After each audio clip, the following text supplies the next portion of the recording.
Welcome to another video of integers. We are learning how to order integers. In our introduction, we learned what's an integer. Integers are the positive and negative numbers that we deal with. So I want you to think of a thermometer. A thermometer goes from up to down on a scale.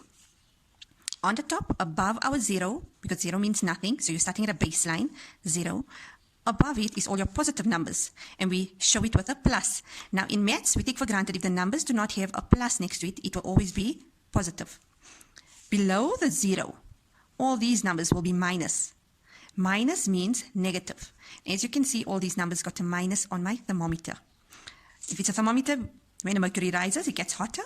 When the mercury drops, it gets colder.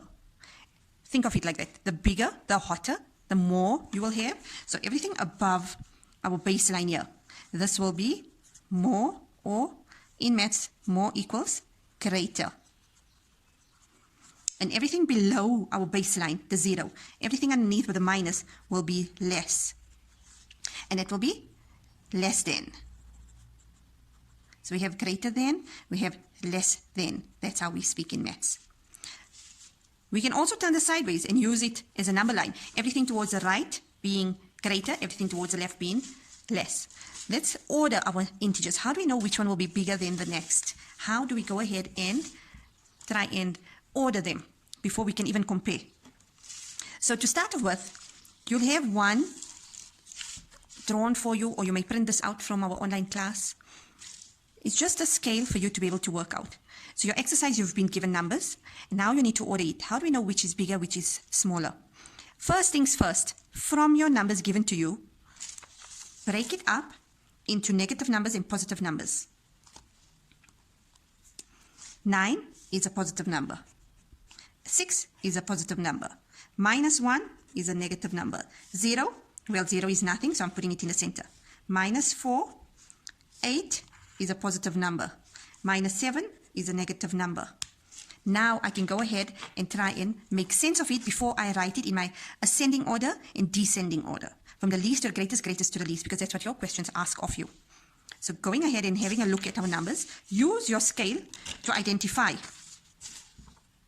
on our negative numbers. Okay, let's deal with positive numbers because that makes more sense to us right now, because we're in the learning stages.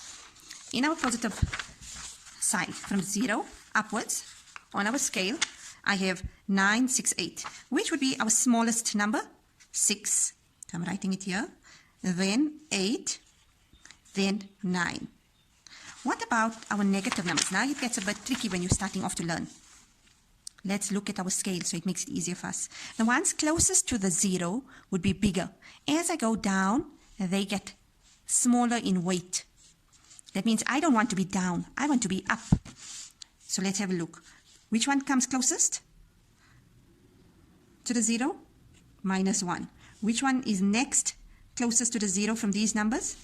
Minus 4. And then the next one after that would be minus 7. If you see, I have them now in order of smallest to biggest. What do we call this? Ascending order. From the least to the greatest. Let's put it down. Minus 7, minus 4, minus 1. We do have a 0, 6, 8, 9. That's from the least to the greatest. Now, if we want to do it in the opposite way, we would have to then rearrange it and say, let's go from the biggest to the smallest. Simply put for you guys, it is on our paper. We just have to write it in reverse.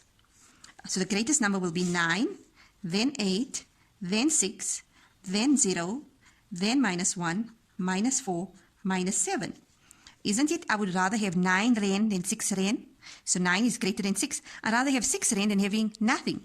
In the same way, I'd rather have 6 rand than having to owe somebody 1 rand. So that's what we mean.